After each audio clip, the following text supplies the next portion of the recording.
الحمد لله الذي أنزل على عبده الكتاب ولم يجعل له عوجا قيما لينذر بأسا شديدا من لدنه ويبشر المؤمنين الذين يعملون الصالحات أن لهم أجرا حسنا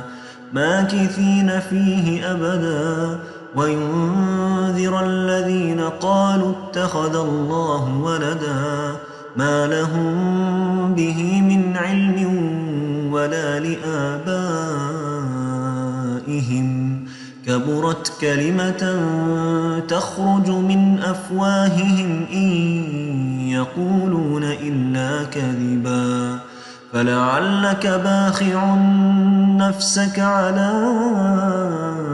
آثارهم إن لم يؤمنوا بهذا الحديث أسفا إنا جعلنا ما على الأرض زينة لها لنبلوهم أيهم أحسن عملا وإنا لجاعلون ما عليها صعيدا جرزا أم حسبت أن أصحاب الكهف والرقيم كانوا من آياتنا عجبا إذ أوى الفتية إلى الكهف فقالوا ربنا آتنا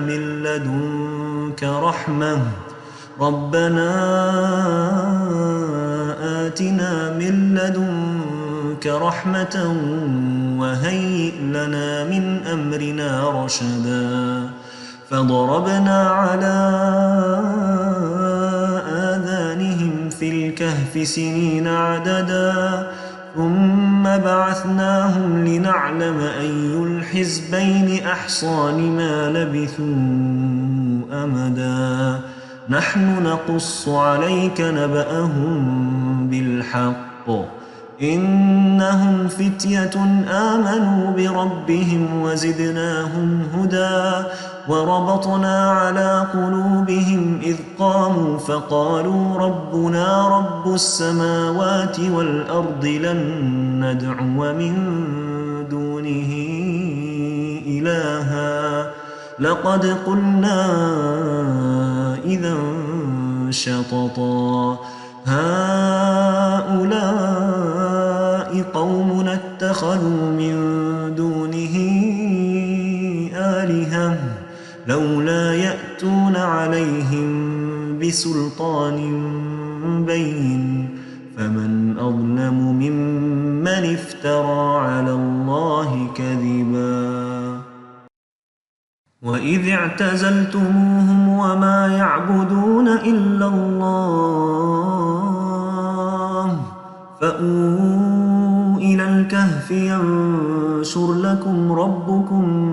من رحمته ويهيئ لكم من أمركم مرفقا وترى الشمس إذا طلعت تزاور عن كهفهم ذات اليمين وإذا غربت تقرضهم ذات الشمال وهم في فجوة منه ذلك من آيات الله من يهد الله فهو المهتد ومن يضلل فلن تجد له وليا مرشدا وتحسبهم أيقاظا وهم رقود ونقلبهم ذات اليمين وذات الشمال وكلبهم باسط ذراعيه بالوصيد لو اطلعت عليهم لوليت منهم فرارا ولملئت منهم رعبا وكذلك بعثناهم ليتساءلوا بينهم قال قائل منهم كم لبثتم قالوا لبثنا يوما أو بعض يوم قالوا ربكم أعلم بما لبثتم فابعثوا أحدكم بورقكم هذه إلى المدينة فلينظر أيها أزكى طعاما فليأتكم برزق منه وليتلطف ولا يشعرن بكم أحدا إنهم إن يظهروا عليكم يرجموكم أو يعيدوكم في ملتهم ولن تفلحوا إذا أبدا وكذلك أعثرنا عليهم ليعلموا أن وعد الله حق وأن الساعة لا ريب فيها إذ يتنازعون بينهم أمرهم فقالوا ابنوا عليهم بنيانا ربهم أعلم بهم قال الذين غلبوا على أمرهم لنتخذن عليهم مسجدا سيقولون ثلاثة رابعهم كلبهم ويقولون خمسة سادسهم كلبهم رجما بالغيب ويقولون سبعة وثامنهم كلبهم قل ربي أعلم بعدتهم ما يعلمهم إلا قليل فلا تمار فيهم إلا مراء ظاهرا ولا تستفت فيهم منهم أحدا ولا تقولن لشيء إني فاعل ذلك غدا إلا أن يشاء الله واذكر ربك إذا نسيت وقل عسى أن يهديني ربي لأقرب من هذا رشدا ولبثوا في كهفهم 300 سنين وازدادوا 9 قل الله أعلم بما لبثوا له غيب السماوات والأرض أبصر به وأسمع ما لهم من دونه من ولي ولا يشرك في حكمه أحدا واتل ما أوحي إليك من كتاب ربك لا مبدل لكلماته ولن تجد من دونه ملتحدا واصبر نفسك مع الذين يدعون ربهم بالغداة والعشي يريدون وجهه ولا تعد عيناك عنهم تريد زينة الحياة الدنيا ولا تطع من أغفلنا قلبه عن ذكرنا واتبع هواه وكان أمره فرطا وقل الحق من ربكم فمن شاء فليؤمن ومن شاء فليكفر إنا أعتدنا للظالمين نارا أحاط بهم سرادقها وإن يستغيثوا يغاثوا بماء كالمهل يشوي الوجوه بئس الشراب وساءت مرتفقا إن الذين آمنوا وعملوا الصالحات إنا لا نضيع أجر من أحسن عملا أولئك لهم جنات عدن تجري من تحتهم الأنهار يحلون فيها من أساور من ذهب ويلبسون ثيابا خضرا من سندس واستبرق متكئين فيها على الأرائك نعم الثواب وحسنت مرتفقا واضرب لهم مثل الرجلين جعلنا لأحدهما جنتين من أعناب وحففناهما بنخل وجعلنا بينهما زرعا كلتا الجنتين آتت أكلها ولم تظلم منه شيئا وفجرنا خلالهما نهرا وكان له ثمر فقال لصاحبه وهو يحاوره أنا أكثر منك مالا وأعز نفرا ودخل جنته وهو ظالم لنفسه قال ما أظن أن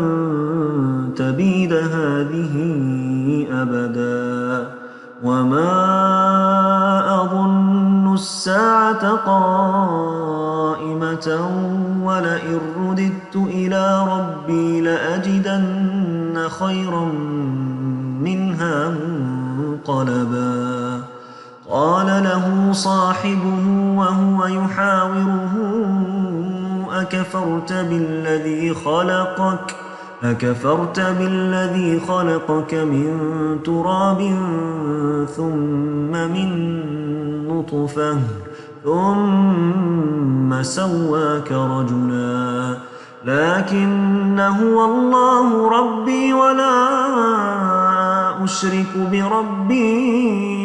أحدا ولولا إذ دخلت جنتك قلت ما شاء الله لا قوة إلا بالله إن ترني أنا أقل منك مالا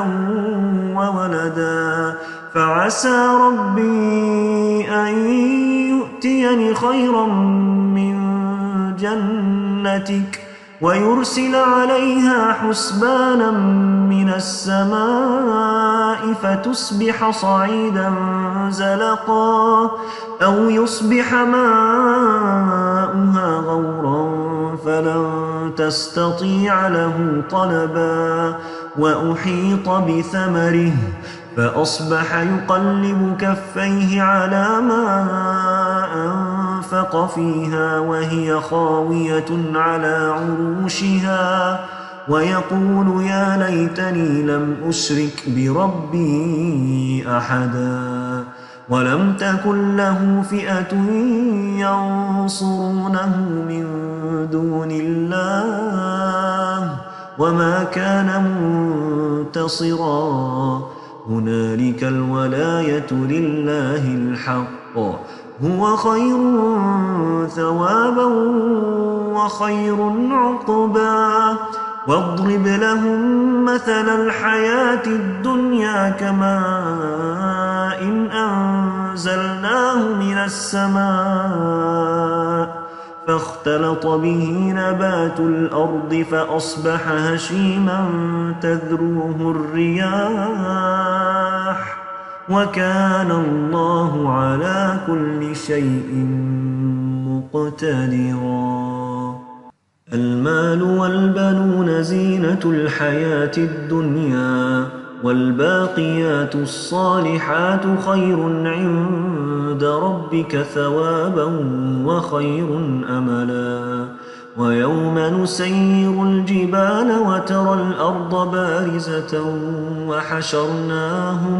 وحشرناهم فلم نغادر منهم أحدا وعرضوا على ربك صفا لقد جئتمونا كما خلقناكم أول مرة بل زعمتم أن لن نجعل لكم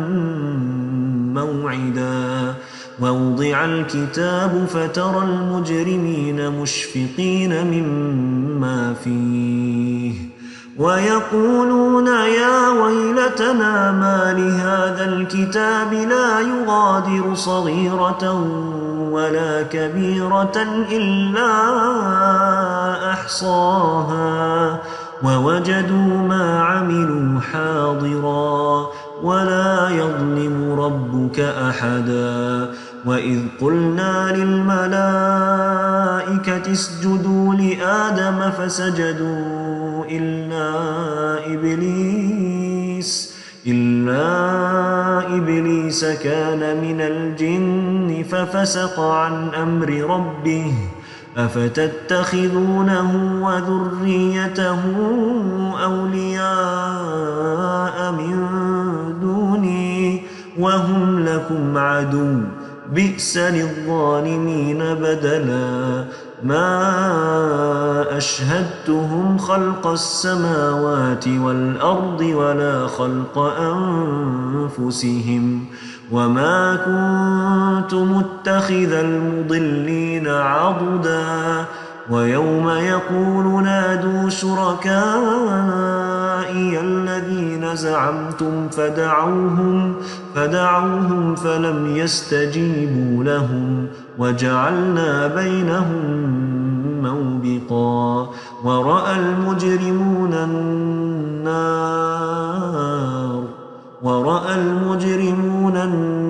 النار فظنوا أنهم مواقعوها ولم يجدوا عنها مصرفا. ولقد صرفنا في هذا القرآن للناس من كل مثل وكان الإنسان أكثر شيء جدلا. وما منع الناس أن يؤمنوا إذ جاءهم الهدى ويستغفروا ربهم إلا أن تأتيهم سنة الأولين أو يأتيهم العذاب قبلا. وما نرسل المرسلين إلا مبشرين ومنذرين ويجادل الذين كفروا بالباطل ليدحضوا به الحق واتخذوا آياتي وما أنذروا هزوا. ومن أظلم ممن ذكر بآيات ربه فأعرض عنها ونسي ما قدمت يداه إنا جعلنا على قلوبهم أكنة أن يفقهوه وفي آذانهم وقرا وإن تدعهم إلى الهدى فلن يهتدوا إذا أبدا. وربك الغفور ذو الرحمة لو يؤاخذهم بما كسبوا لعجل لهم العذاب بل لهم موعد لن يجدوا من دونه موئلا. وتلك القرى أهلكناهم لما ظلموا وجعلنا لمهلكهم موعدا. وإذ قال موسى لفتاه لا أبرح حتى أبلغ مجمع البحرين أو أمضي حقبا. فلما بلغا مجمع بينهما نسيا حوتهما فاتخذ سبيله في البحر سربا. فلما جاوزا قال لفتاه آتنا غداءنا لقد لقينا من سفرنا هذا نصبا. قال أرأيت إذ أوينا إلى الصخرة فإني نسيت الحوت وما أنسانيه إلا الشيطان أن أذكره واتخذ سبيله في البحر عجبا. قال ذلك ما كنا نبغ فارتدا على آثارهما قصصا فوجدا عبدا من عبادنا آتيناه رحمة من عندنا وعلمناه من لدنا علما قال له موسى هل أتبعك على أن تعلمني مما علمت رشدا قال إنك لن تستطيع معي صبرا وكيف تصبر على ما لم تحط به خبرا قال ستجدني إن شاء الله صابرا ولا أعصي لك أمرا قال فإن اتبعتني فلا تسألني عن شيء حتى أحدث لك منه ذكرا فانطلقا حتى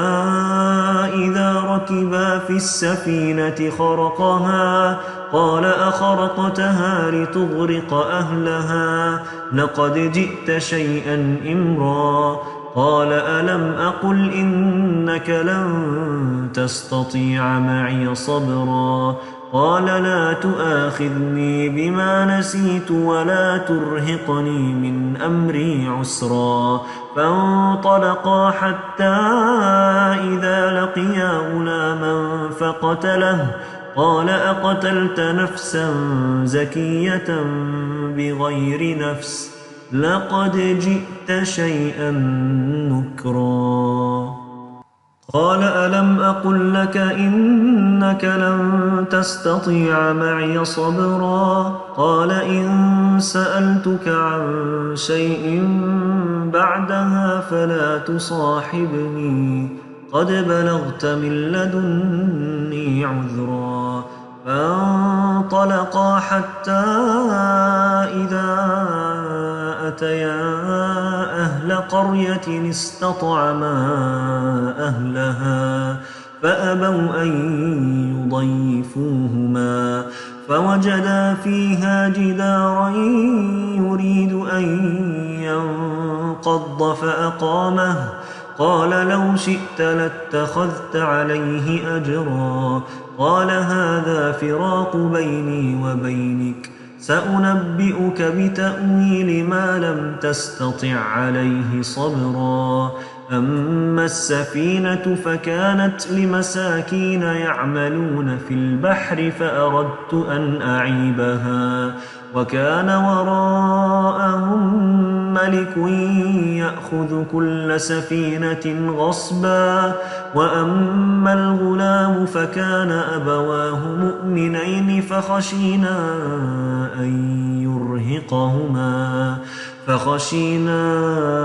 أن يرهقهما طغيانا وكفرا فأردنا أن يبدلهما ربهما خيرا منه زكاة وأقرب رحما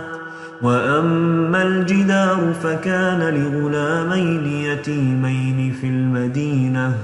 وكان تحته كنز لهما وكان أبوهما صالحا فأراد ربك أن يبلغا أشدهما ويستخرجا كنزهما رحمة من ربك وما فعلته عن أمري ذلك تأويل ما لم تسطع عليه صبرا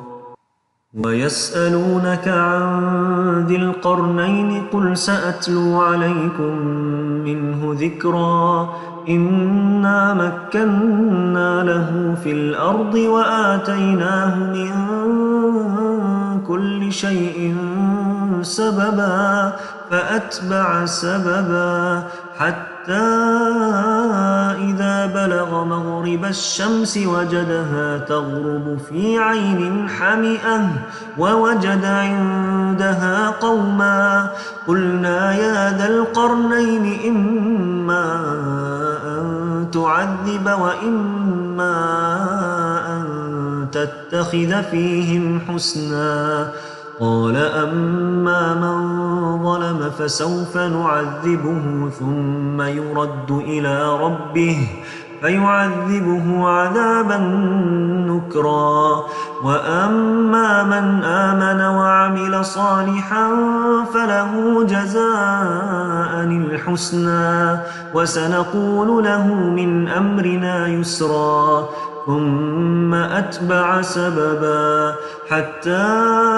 إذا بلغ مطلع الشمس وجدها تطلع على قوم لم نجعل لهم من دونها سترا. كذلك وقد أحطنا بما لديه خبرا. ثم أتبع سببا حتى إذا بلغ بين السدين وجد من دونهما قوما لا يكادون يفقهون قولا. قالوا يا ذا القرنين إن يأجوج ومأجوج مفسدون في الأرض فهل نجعل لك خرجا على أن تجعل بيننا وبينهم سدا. قال ما مكني فيه ربي خير فأعينوني بقوة أجعل بينكم وبينهم ردما. آتوني زبر الحديد حتى إذا ساوى بين الصدفين قال انفخوا حتى إذا جعله نارا قال آتوني أفرغ عليه قطرا. فما استطاعوا أن يظهروه وما استطاعوا له نقبا. قال هذا رحمة من ربي فإذا جاء وعد ربي جعله دكا وكان وعد ربي حقا. وتركنا بعضهم يومئذ يموج في بعض ونفخ في الصور فجمعناهم جمعا. وعرضنا جهنم يومئذ للكافرين عرضا. الذين كانت أعينهم في غطاء عن ذكري وكانوا لا يستطيعون سمعا. أفحسب الذين كفروا أن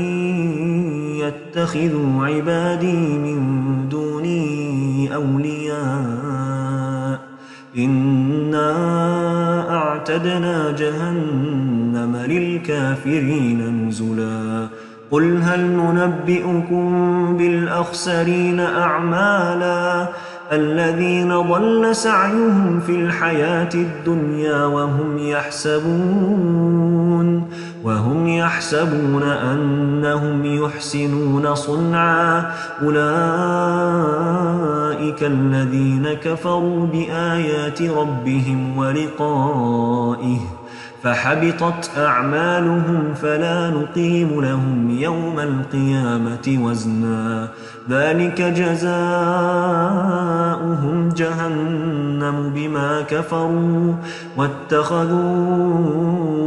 آياتي ورسلي هزوا. إن الذين آمنوا وعملوا الصالحات كانت لهم جنات الفردوس نزلا خالدين فيها لا يبغون عنها حولا. قل لو كان البحر مدادا لكلمات ربي لنفد البحر قبل أن